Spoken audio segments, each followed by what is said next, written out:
안녕하십니까 더배움 여러분. 청소년 상담사 상급 필기시험 대비를 위한 세 번째 과목 심리평가와 측정에 의해 오늘 마지막 시간이 되겠습니다. 우리 교재 위치는 214페이지가 되겠습니다. 214페이지 제5절에 보게 되면 바로 주제통합검사라고 해서 여러분들 지난 시간에 제가 로사 검사와 늘 투사적 검사를 얘기할 때 늘 예를 들었던 그 검사지가 바로 이 TAT 주제 통합 검사입니다. 이 검사는 1935년도에 하버드에서 임상 심리 연구실에서 근무하던 머레이와 모간이라고 하는 사람에 의해서 제작된 투사적 검사지입니다. 그래서 이 검사지 또한 도판, 그림판을 가지고 하게 되는데요.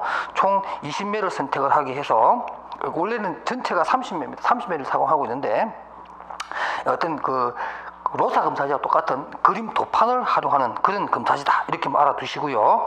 이러한 TAT 검사지는 아래쪽으로 보게 되면 아동용 CAT라고 하는 주제통합 검사도 있고요. 또 동물이 아닌 사람 그림이라고 하는 것도 있고, 또 노인용이라고 해서 GAT라고 하는 것도 있고, 그 다음에 아동용 로봇 통합 검사라고 해서 RATC가 있고, 그 다음에 또 이야기 검사라고 해서 TTMAS라고 하는 검사지가 있다라는 정도로 TAT를 정리해 주시면 되고요. 215페이지 보게 되면 TAT 검사지 주제통합 검사의 해석에 대한 내용이 있습니다. 그래서 이 해석에 있어서는 만큼은 스나이드만이 제안한 5가지 해석 방식이 가장 유명합니다. 그래서 이 제목만 여러분 조금 기억하시기 바랍니다. 그래서 표준화법이라든가 주인공 중심의 해석법이라든가 직관적, 그 다음 대인관계법, 마지막으로 지각법이라고 하는 스나이드만의 5가지 해석 방식에 대해서 제목만이라도 여러분들은 알아두시면 좋겠습니다. 나머지는 크게 여러분들은 이렇게 생각하셔도 좋을 것 같습니다. 그 다음 챕터 6으로 가서 이제 개별검사 도구 이해하면서 이제는 흥미에 관한 얘기를 하려고 합니다. 우리가 지금까지 개별검사지를 설명하면서 제일 첫 번째 지능검사를 했죠, 그죠? 지능검사를 했고요. 그 다음 또 뭐 했어요?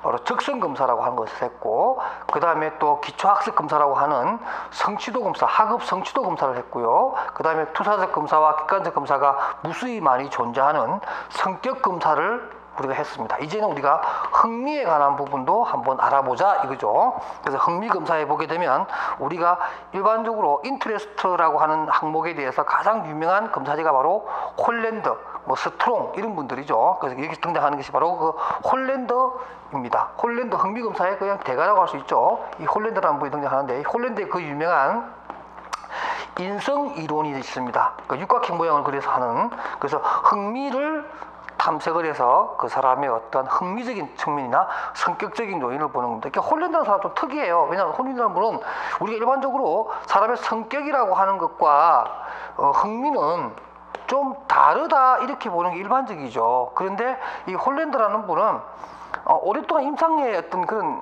확신에 찬 얘기로 성격과 흥미는 별 차이가 없더라, 거의 유사하다, 이렇게 설명을 합니다. 그러므로 해서 자신의 이론도 보면 성격 이론인지 흥미 이론인지 구분이 되어 있지 않습니다. 그래서 보통 우리가 홀랜더 이론을 그냥 인성 이론 이렇게 성격 검사, 흥미 검사, 성격 이론, 흥미 이론 이렇게 생각하지 않고 이렇게 인성 이론이라고 조금 애매모호한 중간 지점에 있는 단어를 사용해서 말하기를 좋아합니다. 그래서 홀랜드 인성 이론에 대해서 설명하는데, 그 217페이지에 나와 있는 바로 그 유명한 육각형 모양이죠. 리아색이라고 해서 리얼리티, 인베스티게이션, 그 다음에 아트, 그 다음에 S 소시알이 있고요. 그 다음에 엔터프라이즈, 진취형이 있고, 그 다음에 커스텀, 관습형 이렇게 나누게 되는데, 일반적으로 우리가 직업 상담이나 진로 상담, 또 학생들의 진학 상담을 할 때 바로 이 홀랜드의 인성 이론에 입각한 육각형 모형을 가지고서 설명을 많이 하는데요. 위에 있는 것은 그냥 그림이고, 그러한 각각의 유형에 대해서 성격의 특성이라든가 직업적인 특성이라든가 또 그게 맞는 대표적인 직업은 뭐가 있는가 하는 것들이 217페이지와 218페이지에 걸쳐서 나와 있습니다. 예를 들면 R형, 실제형입니다. 현실형이라고 하는 건데 이 현실형에 속하는 성격 또는 흥미의 특징은 그 나와 있는 것처럼 남성적이고 솔직하며 성실, 검소하고 지구력이 있고 신체적으로 건강하며 소박하고 말이 적고 고집도 셉니다. 그래서 질서정연하고 분명한 것을 좋아합니다. 그러나 뭐 창의적인 거라든가 또는 뭐 교육적 활동을 한다든가 예술적 감각이라든가 뭐 진취성 이런 것은 좀 거리가 멀어요. 다른 사람과 어울려서 하는 것도 좀 싫어해요. 그러니까 우리가 얼른 떠오르는 이런 사람들이 뭐 목수라든가 엔지니어 같은 사람들 있죠. 뭐 이런 사람, 운전수 이런 사람들. 그러니까 잘 보면 이 사람 특징이 뭐냐면 혼자 일해요. 혼자. 다른 사람과 어떤 커뮤니케이션에 의해서 이루는 것이 아니라 혼자 그냥 묵묵히 뚜벅뚜벅 한 발짝 한 발짝 마치 소구름처럼 이렇게 하는 거죠. 농부들을 보세요. 묵묵히 밭갈이 하고 별로 말이 없어요. 그죠? 목수들 어때요? 연장 이렇게 탁 벨트하고 혼자서 가서 똑딱똑딱거리고 뭔가 하나 만들어내죠. 실제적이고 손에 잡히는 것들 이런 것들을 좋아하는 그러한 성격 또는 흥미 특성을 가지고 있고 그래서 직업적 특성으로는 기계적이고 운동적인 능력을 발휘할 수 있는 이러한 일을 해야 되며 대인관계의 능력을 요구하는 것은 좀 부적합하다 이렇게 할 수 있습니다. 그래서 뭐 수공이나 농업, 전기, 기술적 영역에서 연장을 사용하고 기계를 활용하는 또는 동물과 함께하는 이런 것들은 굉장히 좋은데 사람들과의 어떤 그런 관계에서 예를 들면 뭐 백화점이라든가 이런 데서 일하는 데는 굉장히 어려워하는 그런 특징이 있다. 그래서 대표적인 직업의 예로는 기술자라든가 자동차, 기계, 엔지니어 이런 사람들이 해당되고 목수, 운동선수라든가 소방대원 또는 뭐 비행기 조종사, 운전수 이런 사람들이 이 실제형의 유형에 속한다 이렇게 우리가 볼 수가 있습니다. 그런 내용들을 6가지를 다 해놓은 거예요. 뭐 인베스티게이션 탐구형 같은 경우는 당연히 뭐 지적인 어떤 탐구 활동을 하는 연구가들이 어울리겠고요. 그 다음에 218페이지로 가서 예술형 같은 경우는 말 그대로 예술 분야. 그 다음에 S, 소시얼 사회형입니다. 우리 같은 뭐 상담사 또는 교사, 사회복지사 또는 무슨 뭐 어느 치료사라든가 교사, 외교관 또 사람 좋아하니까 응원단장 무슨 이런 또 판매직 이런 것을 좋아하는 그러한 직업적인 특성을 가지고 있고요. 마지막 C 같은 경우는 뭘까요? 관습형입니다. 지서정연하고 빈틈없고 소심성이 있고 세밀하고 계획성을 가지고 있습니다. 그러니까 또 고집도 있어요. 그러나 무슨 뭐 창의적이고 뭐 일을 벌린다든가 이런 것은 또 거리가 멀어요. 시작과 끝이 분명한 이런 것들이죠. 이런 것은 직업적으로 뭐예요? 회계나 무슨 격리, 공인회계사, 은행원, 세무사, 사서, 법무사 이런 사람들이 이 흥미 유형에 어울리는 직업이다. 이렇게 우리가 볼 수가 있겠죠. 간혹 한두 문제씩 여기 홀랜드 문제도 흥미 파트에서는 매우 중요한 검사지이기 때문에 출제되기도 합니다. 그러니까 여러분들 요 그 박스 안에 있는 6개 유형의 특징과 또 그에 걸맞는 직업 유형도 여러분들 반드시 학습을 해두시기 바랍니다. 그 다음에 219페이지에 투사적 그림 검사로서 우리가 앞에서 그 HTP 검사지 설명하면서 제가 지나가듯이 말한 그 구단아프의 DAP, 그 Drawing a Person, 사람 그림이라는 뜻이죠. 그래서 DAP 검사지가 있는데 일반적으로 이제 사람을 인물화를 그리게 해서 보통 뭐 인물화 검사라고 하니까 인물을 그림으로 해서 거기에 나와 있는 어떤 묘사된 내용을 가지고 파악하는 투사적 검사 중에 하나입니다.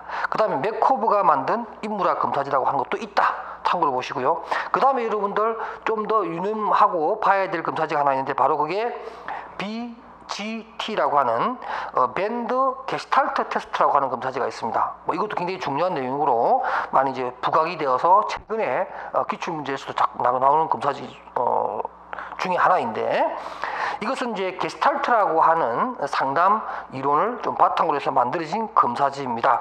형태주의, 우리가 보통 게스탈트 상담 이론이라고 그러죠. 형태주의의 심리학의 창시자인 베르트 하이머가 형태 지각 실험에 사용한 여러 가지 기하학적인 도형을 가지고서 만든 검사지입니다. 그래서 총 9단계의 그림 모형이 있습니다. 그것을 가지고 판단하는 건데요. 지시어는 이렇습니다. 여기 9장의 간단한 도형 그림이 있습니다. 앞에 있는 종이에 도형을 똑같이 그려보세요. 한 장을 다 그리면 다음 장으로 넘어갑니다. 라고 해서 9장의 도형 그림을 뭐 뺏겨서 그리게 한다든가 뭐 여러 가지 이런 어떤 활동을 시킵니다. 그리고 나서 그것을 통해서 이 BGT 검사지는 제 밑에 나오는 밑에서 세 번째 줄에 보면 기질적 장애를 판별하는데 목적으로 쓰이고 뭐 정신적 정신 지체 이런 것들, 그 다음에 또 정서적인 상태나 행동 통제의 특성들을 파악하는데 아주 좋은 그런 특징을 가지고 있다. 그 다음에 이제 220페이지입니다. 드디어 이제 마지막 페이지까지 왔네요. 여기 보면 BGT 검사가 유용한 검사자는 어떤 사람에게 쓰면 좋으냐 하는 것은 언어적 방어가 심한 환자들, 그러니까 예를 들면 언어적으로 반응하기 때문에 언어적인 영역이 아닌 그림을 그리기 함으로 해서 그러한 방어의 어떤 소스를 아예 처음부터 제공하지 않는 아주 좋은 방법 중에 하나겠죠. 그래서 그림을 그리게 합니다. 그리고 또 이러한 BGT 검사진은 뇌 손상 여부가 의심스러운 사람들에게나 아니면 정신지체에 대한 좀 더 정확한 판단을 요구할 때 이 검사진은 매우 유용하다, 이렇게 쓸 수 있겠고요. 이러한 BGT 검사의 실시 방법은 총 4가지 단계로 이루어집니다. 첫 번째는 뭐냐면 모사, 카피하는 방법이 있습니다.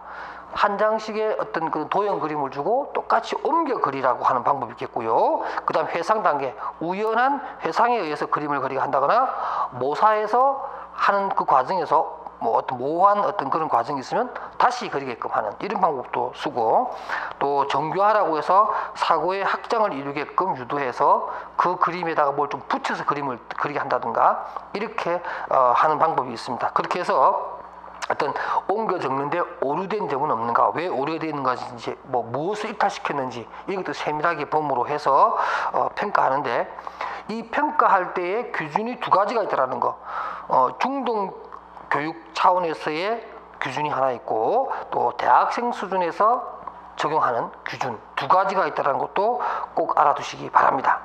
물론 이것도 역시 투사적 검사지니까 객관성이 조금 떨어지는, 보편적으로 투사적 검사가 가지고 있는 그러한 단점도 이 검사지 역시 가지고 있다는 거 꼭 알아주시기 바랍니다. 밴드 게스탈트 테스트, BGT 최근에 많이 강조되는 그러한 검사지니까 여러분도 한 번 더 공부해 주시기 바랍니다. 자, 이렇게 해서 청소년 상담사 상급 3번째 과목에 해당되는 심리평가와 측정의 이해에 관련된 내용을 총 12차시에 걸쳐서 다 끝냈습니다. 이러면 어때요? 뭐 다른 과목에 비해서 조금 어려울 수 있습니다. 여러 가지 뭐 검사지에 관한 얘기가 나오고, 또 우리가 검사지 앞부분에 나오는 검사지 이해하는 측면에서 뭐 규준이라든가 신뢰도 타당도 문제라든가 표준 편차, 뭐 측정의 표준 오차라든가 또는 규준을 만들 때 이런 것들이 굉장히 힘들었고, 뭐 척도라든가 측정이라든가 변인 이런 것들이 아마 여러분들이 굉장히 힘들게 만들었을 겁니다. 그러나 그것도 조금 반복해서 학습하다 보면 딱 정해져 있는 것만 시험에 좀 잘 나오기 때문에 제가 설명해 드린 내용만 여러분 잘 기억하시면 될 것 같고, 그 뒤에 나오는 이제 개별 검사지의 기본적인 모델과 하위 척도라든가 또는 그 쓰이는 점수, T 점수냐, 테트 점수냐, 또는 뭐 평균이 얼마고 표준 편차가 얼마냐 이런 것들, 그리고 유사한 검사지와의 비교에 있어서의 어떤 장단점, 또는 검사지 유형을 나눌 때 투사적 검사와 객관적 검사의 유형 나누는 부분, 이런 데 있어서의 어떤 장단점, 이런 것들을 여러분들 좀 유심히 공부하시면 3번째 과목도 여러분들 크게 어려움 없이 잘 준비하시리라고 봅니다. 자, 이렇게 해서 저는 이제 3번째 과목을 끝내고 다음 시간 4번째 과목에서 여러분 뵙도록 하겠습니다. 여러분 수고하셨습니다.